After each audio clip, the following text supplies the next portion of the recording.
Bienvenidos a Historia en Caliente, el podcast en donde cada viernes presentamos eventos o personajes que el oficialismo ha dejado fuera de los libros. Y la verdad es que me da gusto que la gente le haya gustado el tema pasado. Les voy a confesar algo, no era el tema que íbamos a presentar ese día, tuvimos que improvisar uno y bueno, les gustó mucho y bueno, ya veo que a la gente le gusta la polémica.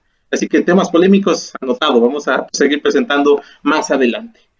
Como siempre, están aquí mis compañeros Gustavo, Alejandro, Jorge y Ernesto. Y hoy tenemos otra edición más de Entrevistas en Caliente. Y bueno, la invitada de hoy, créeme que es un honor que esté con nosotros aquí en el podcast. De hecho, cuando se había hablado de una posibilidad de realizar entrevistas, entre los nombres que habíamos barajado, dentro de las primeras opciones estaba la doctora Diana Roseli Pérez Gerardo. Ella es investigadora, doctora en historia, tiene maestría y licenciatura en estudios latinoamericanos.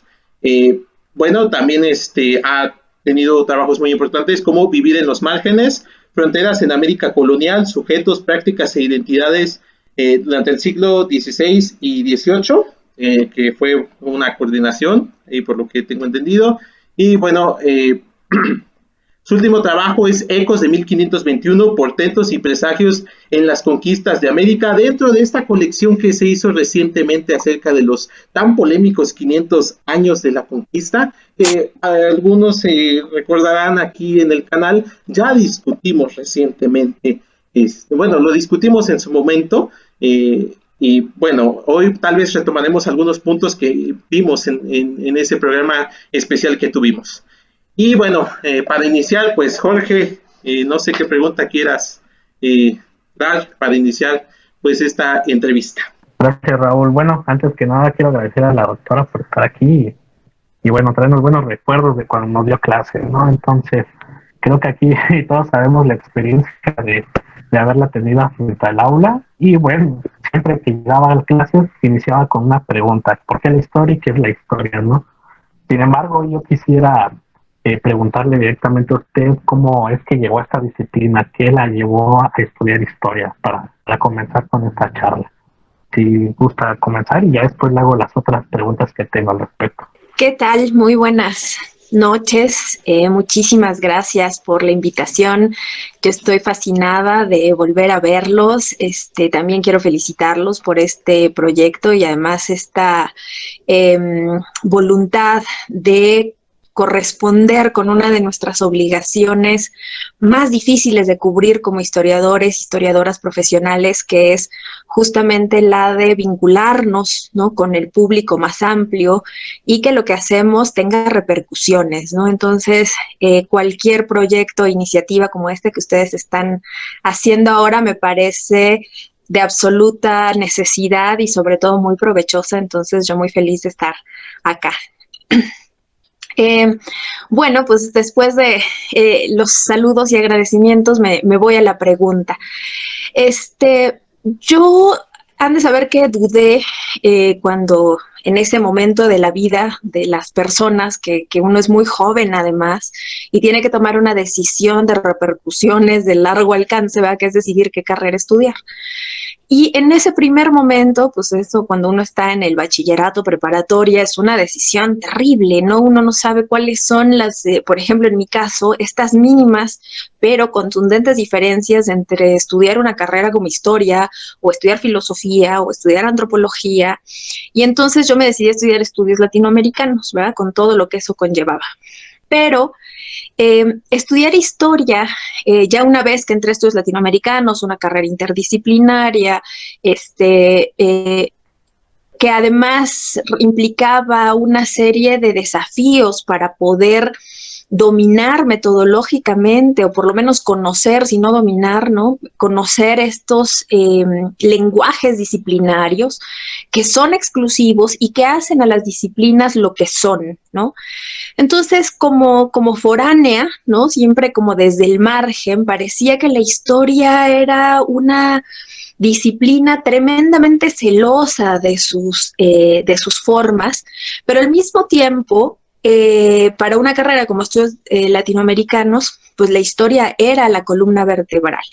Entonces, pues yo he de decir que empecé a estudiar historia por absoluta necesidad, ¿no? Y por una necesidad vital, por una necesidad de poder organizar todas estas otras aproximaciones disciplinarias a las que estaba llegando por uno y por otro lado, pero que finalmente la historicidad ayudaba a dotarle de sentido, no solo a ordenarla cronológicamente, que es como lo que uno siempre entiende cuando decimos es que necesitas historicidad, no es ordenarla por fechas, ¿no? O en el orden en el que acontecieron, sino justamente la historia como esta herramienta que permite situar justamente el sentido que le damos a todas estas otras investigaciones y enfoques, más que investigaciones, a todos estos enfoques que pueden confluir de manera muy nutrida y muy sugerente en la historia. Entonces, yo he de confesar que tomé de manera formal e informal, mientras estudiaba estudios latinoamericanos, cursé yo creo que la mitad de los créditos de la carrera de Historia en la Facultad de Filosofía y Letras, y a partir de esos intercambios también cursé muchas materias en el Colegio de Letras Hispánicas, en el Colegio de Filosofía, cursé muchísimas materias de antropología social en la Escuela Nacional de Antropología e Historia, pero en historia, sinceramente, de decir entonces que mi formación como historiadora la hice siempre con un pie, ¿no? Yo en latinoamericanos, pero siempre con un pie en historia.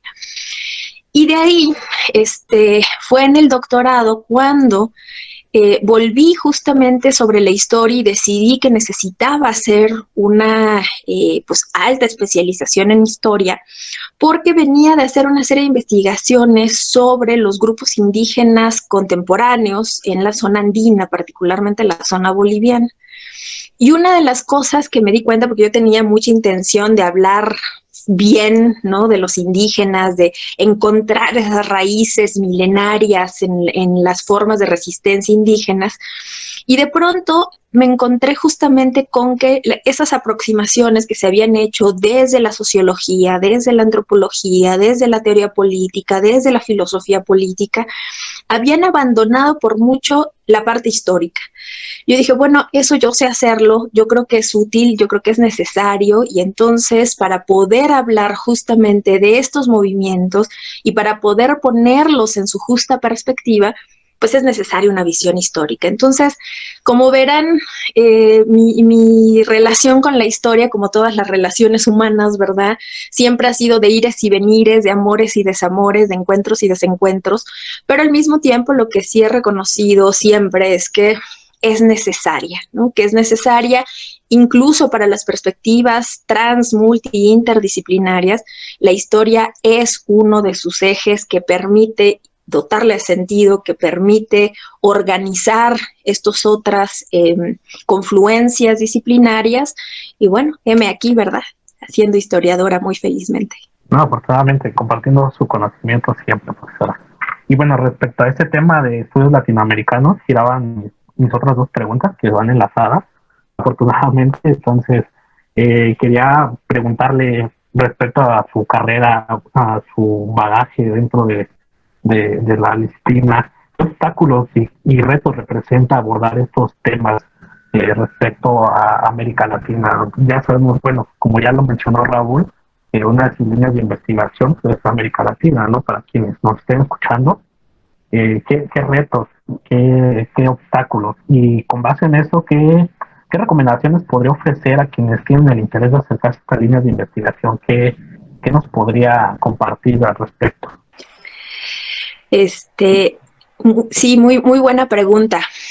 Mi corazón es latinoamericanista, y es latinoamericanista, no por ello menos historiadora soy, pero creo que uno de los grandes obstáculos y que siempre me ha parecido que la UAM Iztapalapa en eso tiene un pie por delante de otros programas es justamente los centralismos, ¿no? Que los mexicanos y las mexicanas hagan historia de México, los y las colombianos y colombianas hagan historia de Colombia, y entonces la artificialidad de esas divisiones inventadas en el siglo XIX, mal, bien, menos, más defendidas, hicieron que los derroteros de la investigación histórica tuvieran unos márgenes que realmente son eso, artificiales, ¿no? Y entonces, esto ha forjado además y va de la mano con los intereses de las élites políticas, ¿no? Con los intereses justamente que en el siglo XIX tenían la necesidad de construir la unidad nacional, de llamar a la unidad nacional, de defender la pertenencia, porque las amenazas eran numerosísimas, ¿no? Pero la pregunta es por qué, habiendo pasado ya 2 siglos, nosotros tendríamos que seguir defendiendo unos intereses que ya no nos tocan, ¿no? Incluso en medio de tendencias ideológicas, de programas económicos que apuntaban al borramiento de las fronteras, de pronto resultaba que las academias éramos tremendamente provincianas, ¿no? Y eso tiene una serie de ventajas, ¿eh? No crean que todo es malo, que me parece que todo está mal, sino estas historias nacionales, por ejemplo, en el caso mexicano hicieron unas cosas extraordinarias, un desarrollo exponencial de los estudios regionales que son riquísimos, una proliferación de academias locales, de universidades autónomas estatales, de colegios en diferentes partes, pero que hicieron que esta fragmentación fuera y se convierta y cada vez más inasible, ¿no? Entonces uno tendría que tener más ojos, muchas más horas el día y más años en la vida y comer bien y dormir bien para tener el tiempo suficiente y poder ver qué se está produciendo en términos históricos, pero en términos históricos muy locales, ¿no? Es decir, esta hiperespecialización que emanó de algún modo desde estas historiografías nacionales, que después se fueron haciendo regionales, locales, ¿no? Tienen un problema y es que necesitamos de vez en cuando, ¿verdad?, alguna visión panorámica, no como para hacer la gran historia, ¿verdad? No que alguien tenga que leérselo todo y ahora sí darnos todo organizadito, ¿no? Después de haber hecho todas estas diferentes aproximaciones locales.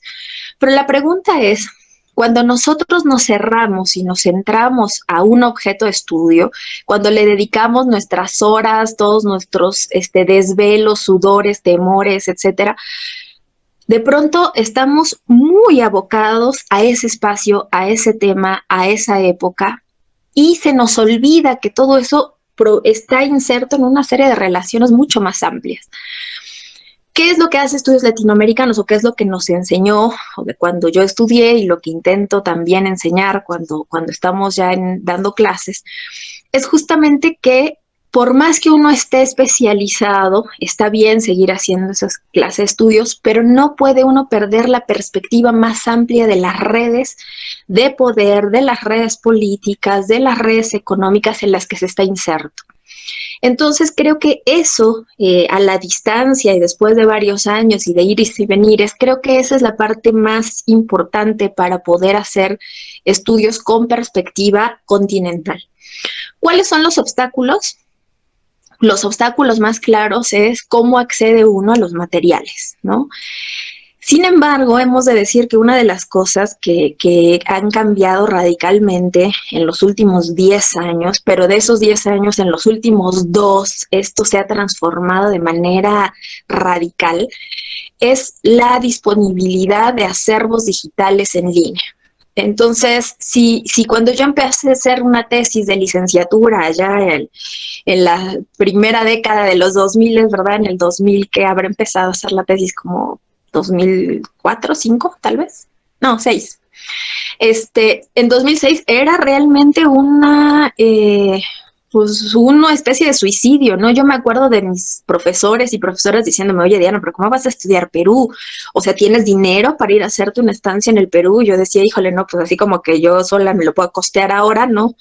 Dije, pero habrá becas, ¿no? Habrá algo, y todo el mundo asumía que ese era el principal problema para poder dedicarte a otra cosa. Es decir, que no ibas a estar al alcance de las fuentes, de los repositorios, de las bibliotecas especializadas. Y entonces, en ese momento encontré y me agarré de lo que pude, ¿no? Bibliotecas que son extraordinarias, como la del Colegio de México para estudios latinoamericanos, después el Mora, la propia UNAM tiene muchísimas cosas, pero no había esta disponibilidad de materiales que hay en estos años, ¿no? Entonces, conforme fui avanzando, imagínense, del 2006 al 2022, realmente o sea, les puede sonar mucho tiempo, en términos de escala histórica no es tanto, pero la manera en la que se transformaron este pequeño obstáculo, que era inmenso en su momento, es realmente una invitación y una convocatoria a que empecemos a ver más allá de nuestras fronteras, ¿no? Porque es posible, porque no solo es posible, sino que es tremendamente gozoso entrar a un universo nuevo y ver todas aquellas cosas que a quien estudia su propia historia en otros países les parece obvio. Cuando uno se acerca de lejos no es tan obvio.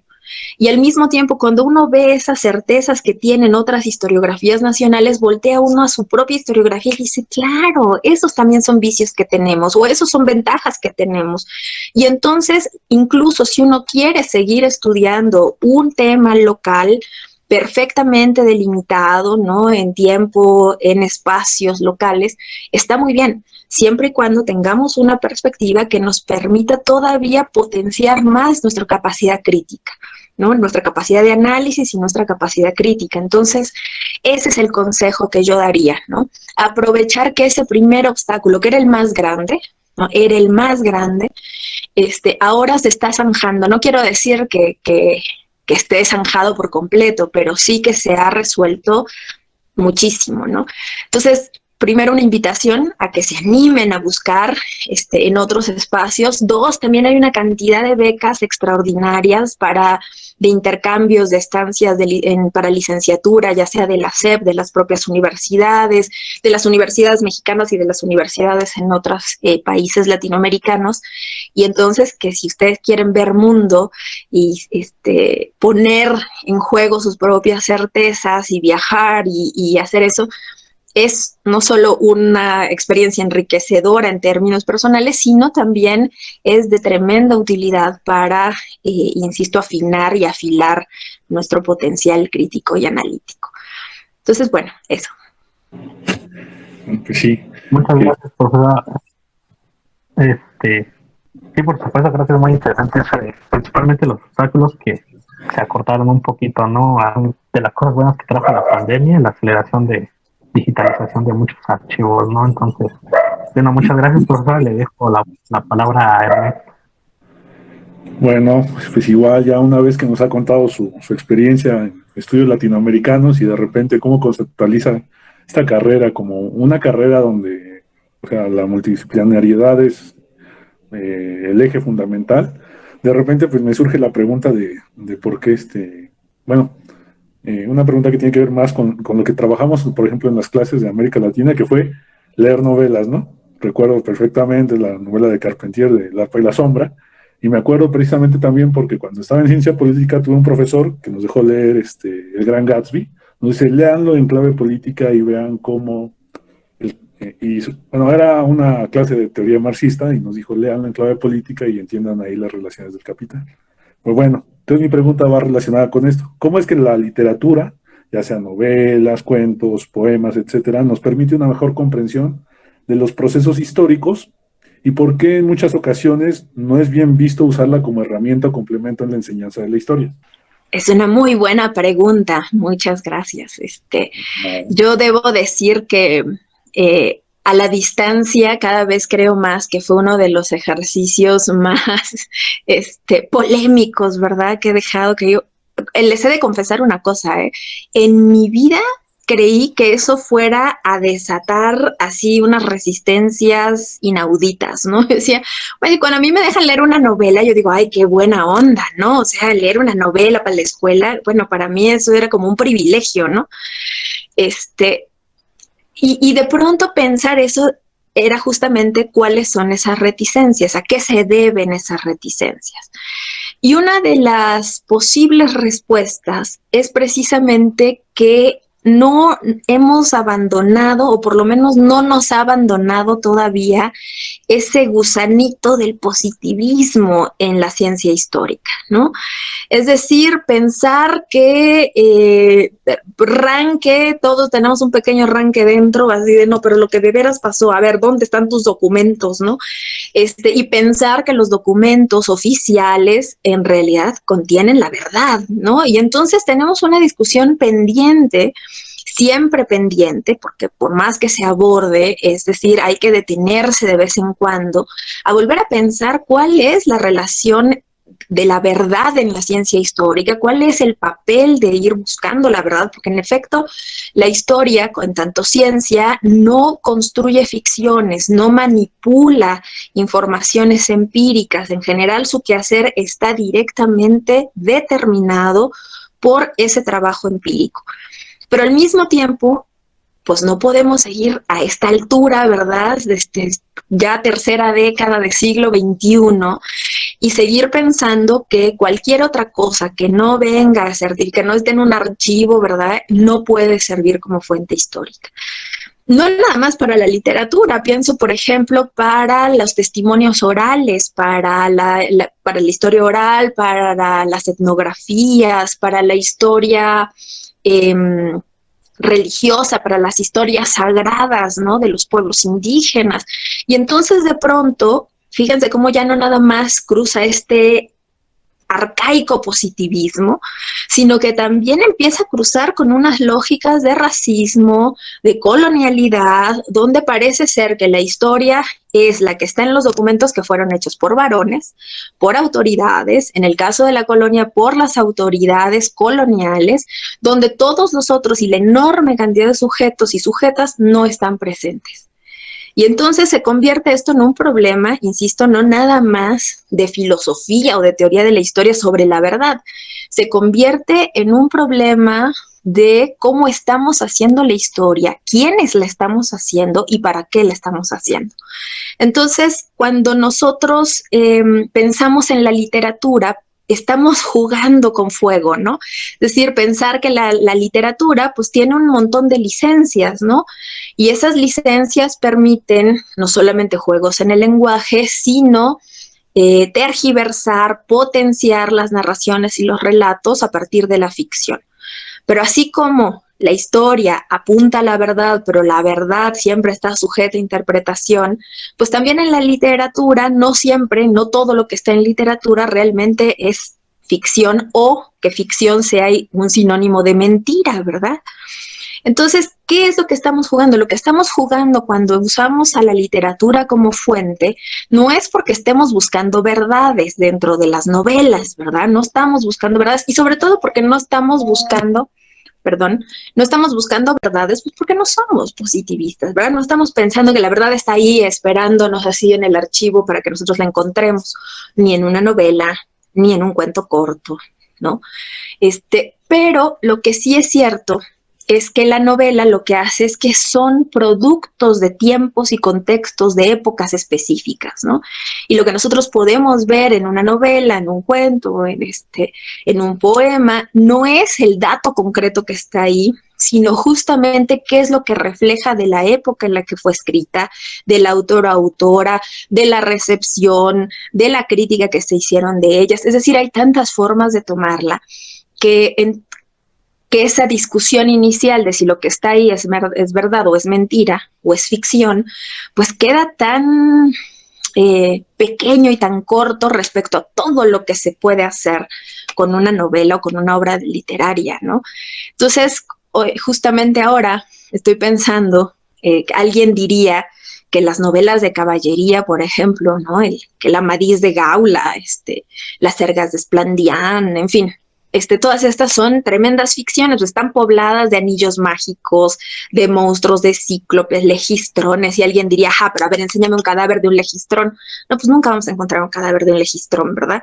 Pero lo que sí sabemos es que no podríamos estudiar la Edad Media sin estas obras.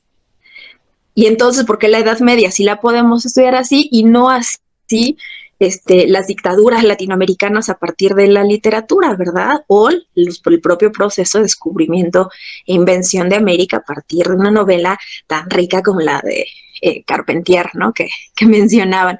Entonces creo que por ahí va, ¿no? E insisto, y en esto quiero ser muy enfática, no es nada más un asunto de verdad o mentira, ¿no?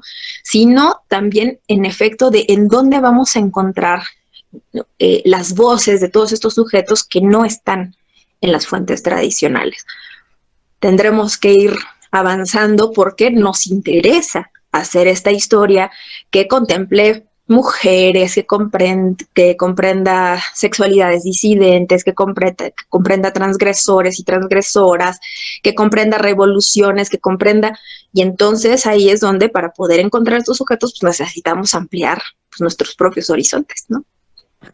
Sí, en eso sí, es bastante importante esta cuestión. Digo, igual lo recuerdo. También creo que, bueno, en el caso de lo que a mí me llama la atención, que pues, es el México postrevolucionario, pues una novela que no se puede dejar de leer, La sombra del caudillo. Finalmente, tal parece que muchas cosas que se relatan ahí siguen pasando actualmente en el mundo de la política mexicana.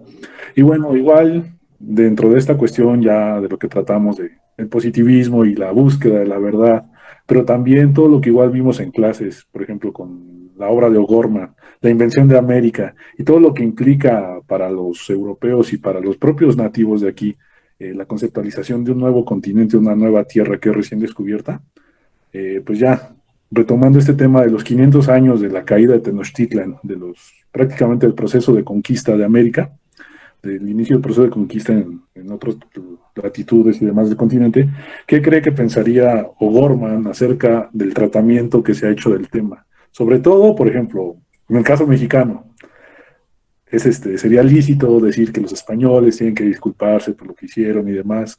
¿Cómo cree que lo vería O'Gorman o cómo cree que pensaría las diferentes reacciones que se han dado sobre el tema? Ya sea, por ejemplo, incluso remontándonos un poquito más atrás, a 1992, con la conmemoración de los 500 años de la llegada de Colón al continente y ya después lo que ha pasado en los últimos años, ¿no? Por ejemplo. Ya si hoy O'Gorman llega a jalarme las patas en la noche por lo que diré, les reclamaré. Fíjense que pocas veces uno tiene la oportunidad, dedicándose a este oficio, a ser objeto de los reflectores, ¿no? Porque normalmente uno está ahí con su tema, ¿no? En su casa, en su escritorio, pero si hay un tema que realmente convoca al general de la sociedad, creo que es el tema de conquista, ¿no? No porque sea más o menos interesante que la independencia o la revolución, pero la independencia y la revolución que están muy claros, ¿no? Los buenos y los malos.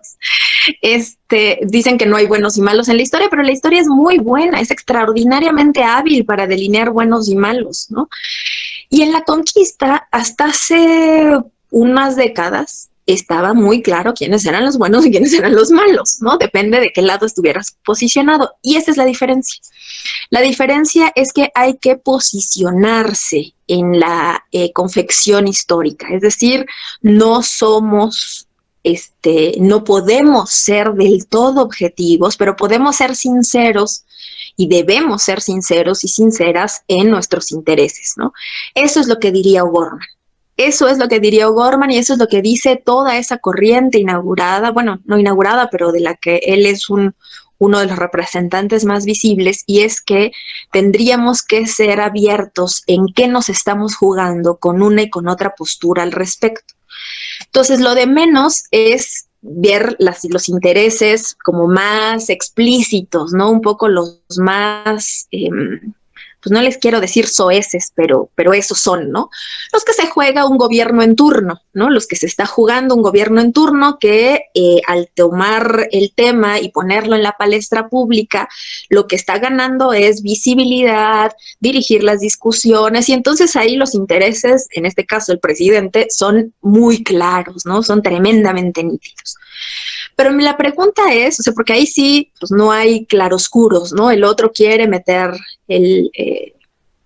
la discusión y lo logra extraordinariamente, porque además los medios que se creen muy críticos, ¿verdad?, caen redonditos a cualquiera de las provocaciones y entonces pues el otro sale ganando, ¿no? Pero la pregunta es, ¿qué nos jugamos? ¿Quiénes? Desde la historia y desde la historia profesional y profesionalizante decimos sí se deben disculpar o no se deben disculpar. Y ahí es cuando no todo el mundo está dispuesto a poner las cartas sobre la mesa, ¿verdad? Y decir, ¿qué te estás jugando? ¿No? Es decir, porque hay muchas maneras de encubrir los intereses de uno, ¿no? Y entonces, por ejemplo, una de las reacciones más comunes que vi y que era como de las más seguras políticamente era decir, a ver, pero que se disculpe el rey no significa nada para las poblaciones indígenas que siguen sojuzgadas, que siguen siendo expoliadas, y así, epa. Entonces tú me estás haciendo una afirmación de que esto no tiene ningún sentido en términos históricos, pero te escudas en otra serie de argumentos que no son los tuyos. Y entonces creo que esa es una de las cosas que no es que sean inválidos bajo ninguna circunstancia, pero no hay una, no quiero decir sinceridad, pero una conciencia incluso, más allá de que sea perfectamente pensada e introyectada, ¿no? Sino que no hay esa conciencia de saber que cuando uno está diciendo, sí, el rey de España tendría que disculparse o no, el rey de España no tendría que disculparse, tendríamos que superar la idea de, ay, es que ese viejito presidente está loco, ¿no? Bueno, porque, y entonces bajo esa premisa se alinearon todos los que dijeron, está loco, el presidente no tiene por qué hacerlo, eso no sirve de nada, no es el mismo pueblo español, no es el mismo rey, o sea, pues son una misma casa, ¿no? Y entonces, cuando nosotros decimos por el otro lado, sí se tiene que disculpar, ¿no? Quien dijo eso, tampoco está pensando que la disculpa del rey pues va a ser como una varita mágica y entonces 500 años de colonialismo se habrán borrado de un solo jalón, ¿no? La pregunta es, e insisto, como lo dice O'Gorman, pues tendríamos que ser muy claros en qué significaría esto para la reconstrucción histórica. ¿Vamos a cambiar una historia? Es decir, ¿esto cambiaría la forma en la que nosotros hemos estado haciendo la historia de ese momento? Porque además no hemos llegado a un consenso, ¿no? Vamos a destacar la violencia, los asesinatos, el despojo, el desprecio, la represión. Y entonces alguien diría, no, porque eso es victimizarnos, ¿no? Y seguimos victimizando, y ya no podemos seguir victimizándonos a nosotros mexicanos, ni tampoco a los indígenas, menos a los indígenas, ¿no?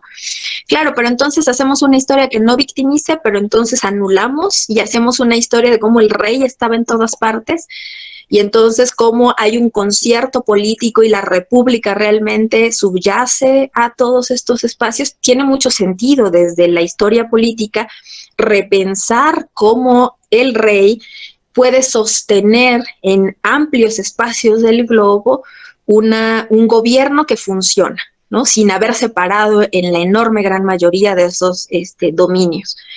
Y entonces de pronto empezamos a ver que no es un asunto nada más de si el presidente está loco o no, o de si el rey de España tiene que disculparse o no. Lo que estamos viendo es que estamos otra vez en una encrucijada donde los grupos y los intereses de cada grupo siguen y seguimos y seguiremos pugnando por una historia que haga justicia, ¿no? Una historia que no haga justicia no por poner en el tribunal a todos los muertos, ¿verdad? Porque eso también decía O'Gorman, ¿se acuerdan? No podemos regañar muertos, no sé qué más da, y además qué más le da, ¿verdad? Felipe II o Hernán Cortés, que lo pongamos en el tribunal de la historia. Nosotros no regañamos muertos, pero hay una cosa muy interesante, y es que los vivos sí podemos reclamar qué historia se hace. Y los pueblos indígenas del continente están reclamando la historia que necesitan que se haga de este acontecimiento.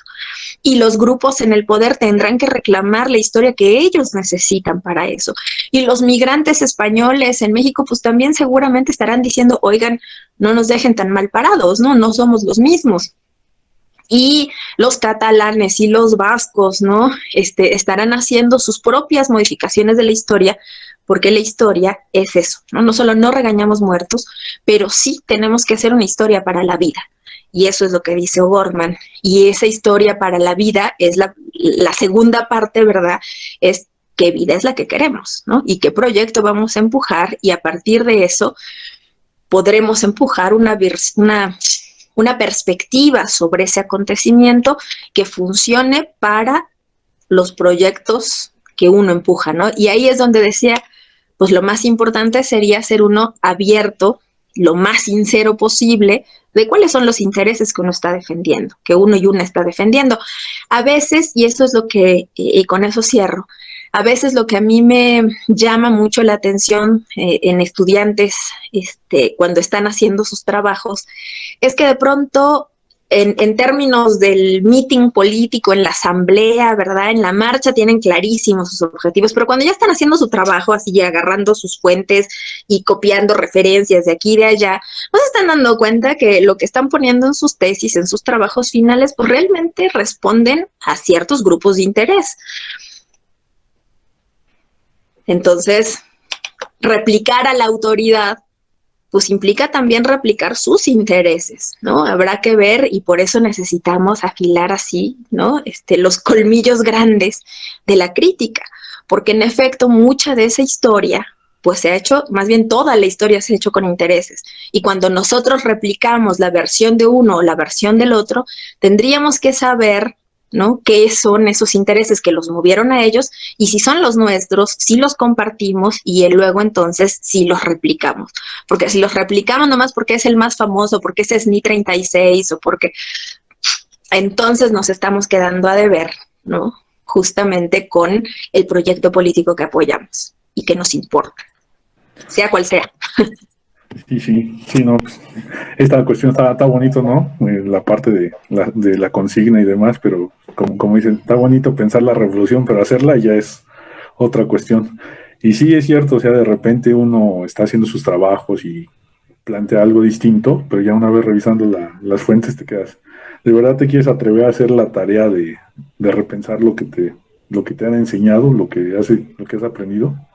Y sí, eso es la parte donde muchas veces todos, yo creo que preferimos quedarnos como con lo de siempre, ¿no? Como que de repente dar ese salto es como que nos da miedo o no nos sentimos capaces.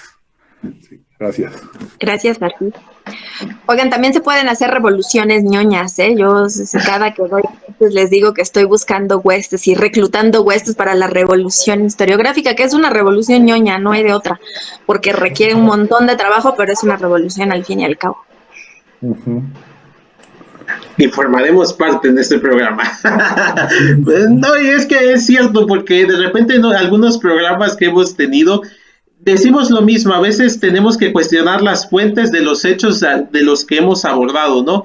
Hemos abordado un montón de temáticas y casi Alejandro también es el que me recuerda al final. Siempre hay que cuestionar todo tipo de fuentes y creo que lo que ha dicho es algo muy importante. La historiografía tiene que ser cuestionada y hay veces que pues la gente no quiere que se cuestionen las fuentes porque ¿quiénes somos nosotros? Porque hay profesores que luego nos lo dicen, ¿quiénes somos nosotros para cuestionarlos? Pues somos también seres humanos, al igual que la gente que lo escribió, tal vez. Bueno, eso lo contestaría, porque yo no lo contesto para profesores, se me hace muy mal educado.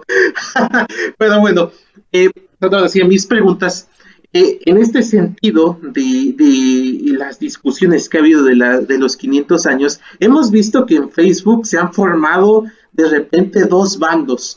Uno muy reacio, y discúlpenme ahí los que estén en ese grupo, pero muy terco, de decir es que los españoles trajeron la cultura y les quitamos a sus pueblos bárbaros y muestran noticias como, bueno, recuerdo alguna vez algunas fuentes periodísticas que usted nos mostró, que pues realmente son de intereses españoles, que nos muestran ahí portadas de la barbarie mexica, ¿no? Y los sacrificios humanos, y se comían niños, y bueno, también he visto últimamente que han resaltado esta parte de Perú, que no sé si Perú, bueno, alguna parte de América del Sur, que convertían a sus prisioneros en tambores, y bueno, aquí dicen, es que ya ven los españoles aquí, les trajimos civilidad, Y también tenemos otro lado, que es el indigenista, que pues ha defendido, pues ha tenido la bandera de la resistencia y se ha opuesto a este grupo, ¿no? Hay múltiples grupos que luego que yo veo y las discusiones que se arman son interesantes.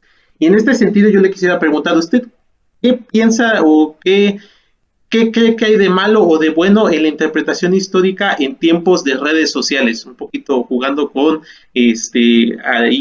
con un título de una novela de Gabriel García Márquez, ¿no? Pero, ¿qué opina usted? Bueno, yo debo decir que a mí la revolución tecnológica me agarró, pues supongo que soy esa generación intermedia, ¿verdad? Que en efecto empezamos a usar computadoras, pero no de niños, bebés, ¿verdad? Tampoco ya de tan adultos. Y eso creo que sí nos pone en un espacio ahí nepantla, ¿verdad? Entre varios colegas que sí he escuchado decir que, qué barbaridad, que cómo se banaliza, ¿no? La historia, que qué terrible. Y otros que dicen, bueno, pero pues, ¿qué más hubiéramos dado, no? Porque en otros tiempos hubiera habido esta cantidad de debate respecto a un tema histórico, ¿no? Y pensar que, pues, tenemos que cumplir con la función social de la historia, y según yo ese es nuestro único papel y al que no podemos renunciar, ¿no? Es nuestra obligación irrenunciable la de cumplir con una función social dentro de la sociedad. Y en ese sentido, por más que de veras una discusión en Facebook o en Twitter, ¿verdad? Puede ser tremendamente ociosa, ¿no? De gente que no está dispuesta de ningún modo a dialogar, que está dispuesta a reiterar 700,000 veces lo que considera que es verdad, ¿no?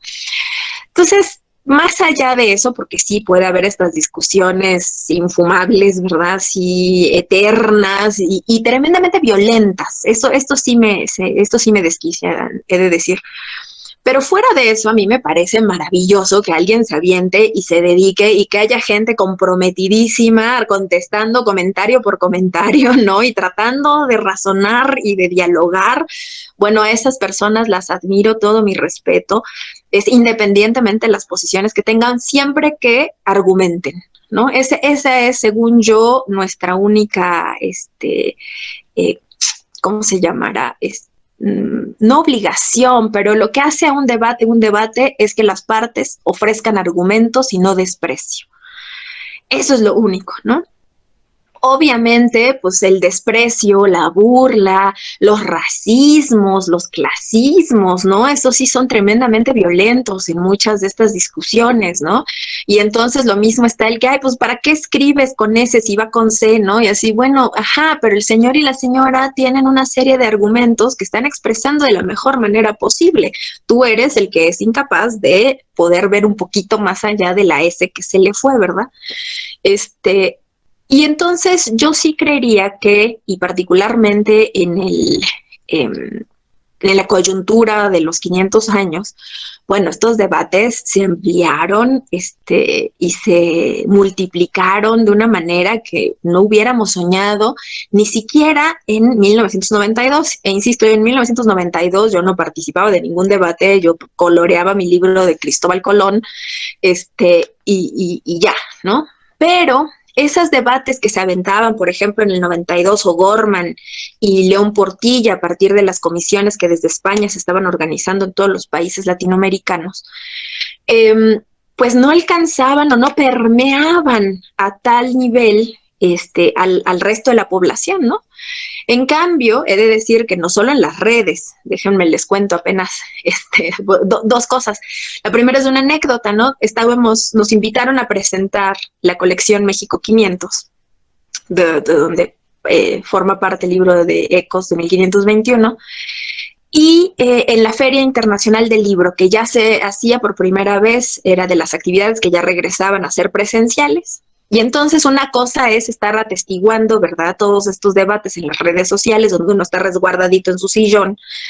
Y otra cosa es estar en un foro como estos de la Feria del Libro, que son extraordinarios, ¿no?, multitudinarios, en el Foro Helguera que nos tocó presentar. Y justamente me tocó presentar con Federico Navarrete. Y Federico Navarrete es un colega extraordinario, ¿no? Que además ya tiene pues una trayectoria y un reconocimiento muy grande. Y él justamente estaba empujando esta idea de los indios conquistadores, ¿no? Y pensar un poco, disminuir esta centralidad que siempre se le ha dado a Cortés. E insisto, una cosa es armar el debate y atestiguarlo en las redes, y otra es que se te paren enfrente, ¿no? Y así, y entonces a decirte, ¿y usted por qué defiende, no, a estos españoles invasores que nos sojuzgaron y nos oprimieron? Y un señor tremendamente elocuente, con una voz de una presencia extraordinaria, ¿no? Y uno dice, a ver, aquí necesitamos dos cosas. Necesitamos, uno, que el señor y que todos los demás sean muy respetuosos, el resto del público sea muy respetuoso con la opinión de esta persona que está expresando un tremendo y pues sí, colérico desacuerdo. Y otra cosa es, con nosotros, insisto, en ese momento, tratar de ofrecer una respuesta que no sea usted está equivocado o usted tiene la razón o yo no tengo la razón y le he tenido o no me he entendido, porque en gran medida creo que esa es nuestra, porque nuestra función no es decir si está bien o está mal, ¿no? O la versión que yo doy es mucho mejor que la de todos mis anteriores colegas que han hablado al respecto. Pero bajando de ahí, yo dije, claro, hemos cumplido con una función social que es justamente poner a discusión cuál va a ser el sentido que le vamos a adjudicar a este proceso y reiterarle al público que estaba ahí, porque además, insisto, es un foro como de, no sé, 500 personas, que en efecto el sentido de la historia cambia. Esto no es fácil de enseñar. A ustedes, cuando los formamos, ¿no? En los primeros semestres, enseñarles eso, que la historia y el sentido de la historia cambia, que no está dado, que por más que los hechos son los hechos, de todas maneras, la historia se hace una y otra vez, porque la historia tiene que cambiar, aunque esté narrando, no porque vaya a inventar otras cosas, ¿no? Pero que el sentido de la historia siempre está en juego. Eso es que ya hemos cumplido nuestra función, ¿no? Como historiadores profesionales, como docentes de historia. Y entonces eso a mí me llena de mucho gusto, ¿no? De mucho gusto y de mucho orgullo, porque eso quiere decir, insisto, que mientras haya debate respetuoso, no violento, no racista, ¿verdad? No misógino, no clasista, entonces estamos cumpliendo con nuestra función, ¿no? Porque la sociedad entonces sabe que también de la sociedad depende cuál es el sentido de la historia y cuál es la historia que vamos a hacer y cuál es la que tendríamos que hacer, ¿no? Entonces, por eso, y un poco nada más regresando a Gorman, cuando Gorman decía que la América inventada tiene una ventaja fabulosa, y es que así como se inventó una vez América, la podemos inventar las veces que sea necesario.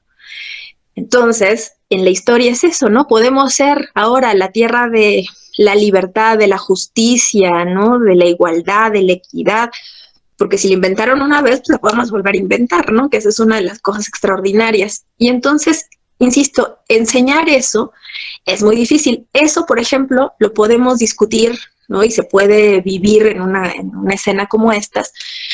Y no así se puede explicar tan fácil, ¿verdad? En un tuit de 144 palabras. Aún así, mientras no prevalezcan estos exabruptos violentos, pues entonces creo que está muy bien que la gente siga discutiendo en cualquier medio posible, pues qué vamos a hacer con ese acontecimiento que marcó definitivamente el devenir histórico de estos territorios. Ok, bueno, esto que dijo usted de que el sentido de la historia cambia, creo que es algo que siempre se ha discutido, ¿no? Yo recuerdo, por ejemplo, la novela de 1984, cuando Winston Smith está en el departamento trabajando, él tiene que cambiar el sentido de la historia. De repente son enemigos Eurasia y Oceanía, pero de repente nunca hubo guerra entre ellos, así que tienes que cambiar ahora el sentido de la historia, y pues es interesante porque pues ahora retomando lo que le había preguntado a Ernesto, vemos la utilidad de las novelas como un ejemplo claro de que la historia también se puede servir de ellas, ¿no? Entonces, bueno, esta pregunta que le voy a formular la hizo mi compañero Emir, nada más que esta vez no pudo estar presente, tuvo ahí algunos asuntos personales, le envió muchos saludos. Y bueno, él pregunta que cuál fue su experiencia al formar parte de la obra México 500 y usted ¿qué consejos nos daría para nuestra labor como historiadores para que las futuras generaciones tengan un panorama menos oficialista sobre la historia de México? Ahí no sé qué nos pudiera responder. Fíjense que México 500 se convierte en una colección de alto compromiso, ¿no? Tanto de la institución, ¿no? De la universidad en general, del Instituto de Investigaciones Históricas en particular, de Fomento Editorial UNAM, porque pues recae una responsabilidad grandísima en quienes en alguno u otro momento nos habíamos dedicado a trabajar al respecto, ¿no? Y esto era, y digo, cuando digo es una inmensa responsabilidad, es porque ahora sí, ¿no? Es cuando la sociedad voltea y dice, bueno, ¿y ustedes qué han estado haciendo, no? Los últimos 30 años, después del 92 acá, ¿no? ¿Y qué han estado haciendo? Porque en efecto, el mundo ha cambiado, porque después de 92 la presencia indígena, por ejemplo, en la agenda política, en como actores y agentes que demandan, ¿no? Una serie de reivindicaciones de justicia social, pues tienen que haber tenido repercusiones sobre la historiografía. Ese como para dar un ejemplo, ¿no? Porque ya no digamos los embates así del neoliberalismo, de la globalización, en fin, ¿no? Los cambios ecológicos, por ejemplo, ¿no? Es decir, en 92 todavía el discurso del progreso y la modernidad estaban casi intocables, ¿no? En cambio, en los últimos 30 años resulta que nos estamos acabando el mundo a pasos agigantados y entonces de pronto la ecología empieza a ser uno de nuestros temas más importantes en todas las ciencias. Y la historia no es una excepción, por eso en la colección México 500, por ejemplo, tenemos volúmenes que hablan justamente del impacto ambiental de la conquista, ¿no? Ese era un tema, por ejemplo, que no se había puesto antes, pues porque antes no era una preocupación. Imagínense si por ahí de la época fordiana, ¿verdad?, alguien se hubiera preocupado por eso, pues entonces no hubiéramos tenido esta forma de producción y de consumo tan acelerada, a lo mejor hubiera estado bien. Pero no era uno de los temas, ¿no? Entonces, por ejemplo, eso es una. Presencia de personas, ¿no?, africanas y afrodescendientes en los procesos de conquista. Eso también ha sido una de las cosas que se ha trabajado muchísimo, pero también muy recientemente. El mar, ¿no? Pensar que estos señores y que muchas de las relaciones y de las formas de esta primera globalización ocurrieron vía el mar, y entonces el mar se convierte en esta red de conexiones, en estas revoluciones tecnológicas impresionantes, ¿no?, en el siglo XVI, todas estas, no solo las batallas y los conflictos, sino también las rutas, los descubrimientos cartográficos, los instrumentos. Y entonces resulta, insisto, que México 500 es esa colección que cuando la universidad voltea y nos dice, oigan, ¿y qué han estado haciendo, no? Pues resultan cosas extraordinariamente interesantes, ¿no? Por ejemplo, visiones descentradas, ¿no? Estábamos haciendo, y la coyuntura era 500 años de la caída de México Tenochtitlan. Pero ya desde hace mucho la conquista, todo el mundo sabemos que no fue ese día, que no se acabó, ¿no? Así como por arte de magia, como cuando tiras una ficha de dominó y se caen todas las demás. Y entonces los estudios de las conquistas en diferentes zonas, esta perspectiva continental, esta perspectiva mesoamericana, las perspectivas de las conquistas del norte. Y entonces resulta que en efecto hemos estado haciendo muchas cosas y eso siempre es muy bueno verlo, y sobre todo en una colaboración conjunta con tantas personas que con unas trayectorias extraordinarias, otros un poco más recientes, ¿verdad?, como su servidora. Pues de todas maneras hemos estado pensando problemas, y quiere decir lo que decíamos hace rato, ¿no? Eso es una muestra contundente de que un proceso que se ha empezado a estudiar desde el otro día que sucedió, ¿no? Desde que lleva acumulando una historiografía 500 años, realmente puede presentar novedades, ¿no? Puede presentar nuevas perspectivas y puede, no sé si contravenir estas visiones más tradicionales, pero sí ofrecer perspectivas que nos son útiles frente a los problemas que tenemos hoy. Insisto, ecología, por supuesto, relaciones coloniales, afrodescendencias, en fin, un montón de vías que se están reflejando porque conforme las sociedades cambian, también nuestras perspectivas históricas están cambiando, y por eso creo que como colección es un extraordinario ejemplo de eso, ¿no? De las novedades, pero no es la novedad por la novedad, ¿no? Es la novedad que emana justamente de necesidades muy concretas. Y bueno, sobre los consejos, por ahí aprovecho para saludar a Emir, espero que todo esté muy bien y me da gusto saber de él, entonces también muchos saludos. Y los consejos, ¿no? Para hacer historias menos oficialistas, pues yo creo que de mí no necesita ningún consejo porque ya lo están haciendo, ¿no? Hacer programas como estos, hacer círculos de reflexión propias, ¿no? Donde emanen y salgan a la luz esas preocupaciones que son de su generación, que son propias de su grupo, de su universidad, de su tendencia política, lo que sea que tengan en común o de lo que no tienen en común. Pero pues entonces yo creo que lo que están haciendo es ya parte justamente de una reapropiación de la voz oficial, ¿no? De la voz histórica que se le retira como privilegio de un Estado nacional, de una institución académica, ¿no? De una autoridad, de una persona, ¿no? Que se convierten en estos capos de ciertos temas. Entonces, pues esto, yo creo que, insisto, de consejos de eso, yo creo que ustedes lo tienen mucho más claro. Oh, bueno, muchas gracias por ese consejo. Pues sí, realmente hasta si nos ponemos a pensar en nuestro inicio, creo que lo decimos. Pero es interesante esta colección que nos ha comentado. Ya que llega en mi rancho lo voy a conseguir porque ya me dio curiosidad pues leerla, porque bueno, tener muchos enfoques de un evento tan crucial en la historia del país, sea o no sea, de que si tenemos que pedir perdón o no, creo que es interesante verlo y también que esto sea la pauta para que otros eventos también tengan análisis así. Y bueno, creo que pues esto sería todo de mi parte. Gus. Hola profesora, un gustazo verla después de varios años. Bueno, la verdad, quisiera, antes de hacerle esta pregunta, pues quisiera comenzar con algo, y es que a todos los que nos dio clase, pues tuvo, en especial tal vez un servidor, de pues errores personales míos, que la verdad, a mí en lo personal me marcaron muchísimo durante toda la licenciatura, para bien, afortunadamente.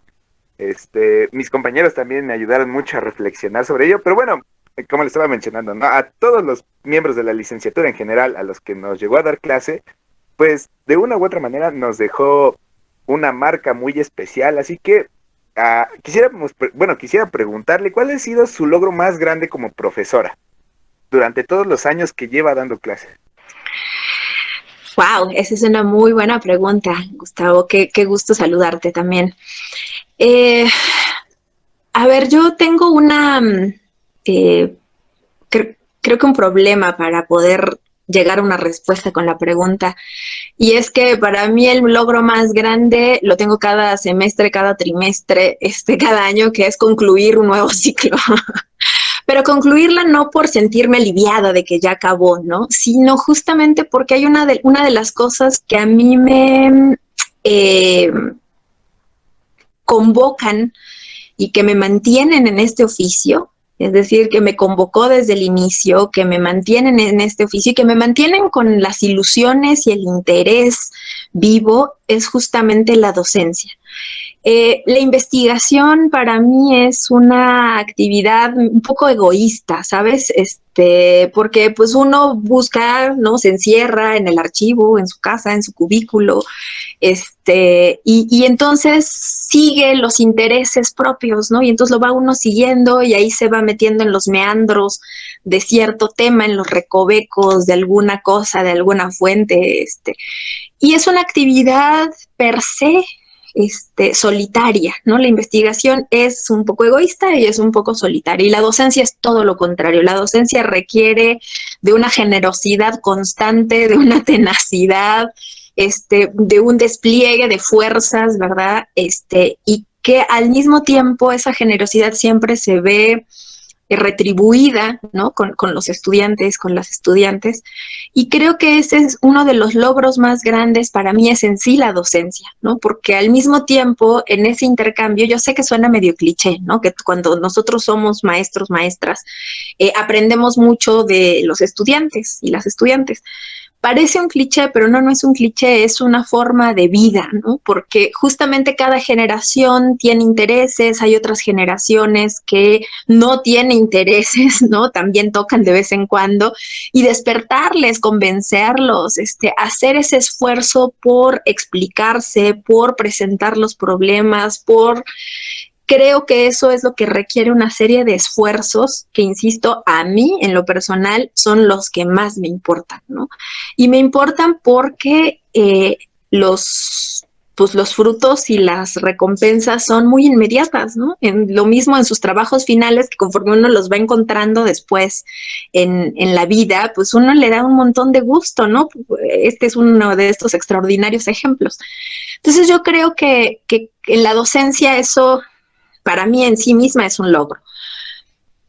Pero ya en cosas más puntuales debo decirles que hasta antes de pandemia, una de mis actividades favoritas y que fui escalando tanto en los requerimientos y en las exigencias, como en los logros que pudimos hacer, fue que llevaba yo ya varios años haciendo trabajo de campo con mis estudiantes, pero donde además en este trabajo de campo lo que empezamos haciendo era pues nada, ir, conocer, que expusieran más o menos, ¿no? Que practicaran un poquito esta vía de trabajo, ¿no? La vía laboral de guías turísticos, ¿no? De guías y presentaran, ¿no? Espacios, en fin. Pero después dije, no, esto no es suficiente, ¿no? Y entonces dijimos, fíjense cómo muchos de los espacios de las comunidades que resguardan monumentos y edificios de patrimonio cultural, en general tienen muy poca vinculación con ese patrimonio que resguardan. Y entonces empezamos a hacer levantamientos de encuestas y entrevistas para ver cómo las comunidades entablaban una relación o no con ese patrimonio histórico. Y después de un par de años de estar haciendo esta serie de levantamientos de información y demás, donde obviamente pues mucha de la gente que vive cerca de un exconvento no tiene la menor idea de la historia del convento, ¿no? Mucho menos de las pinturas que están ahí dentro, en fin. Y después de hacer eso, empezamos a pensar colectivo, esto con generaciones, les he de decir que fueron por lo menos 7 generaciones. Y ya desde hace unos 4 años, antes de la pandemia, 3 años, empezamos a hacer talleres con estudiantes de secundaria, con estudiantes de primaria, con chicos que estaban en algún seminario allá en la Sierra Gorda, y empezamos justamente a preparar desde las clases de la universidad talleres donde ellas inventaban un montón de estrategias para poder narrarles, por un lado, en una primera vía, ¿no? Tratar de pues presentarles la historia de la región a las regiones a las que íbamos. Particularmente trabajamos en Sierra Gorda queretana y Sierra Gorda hidalguense.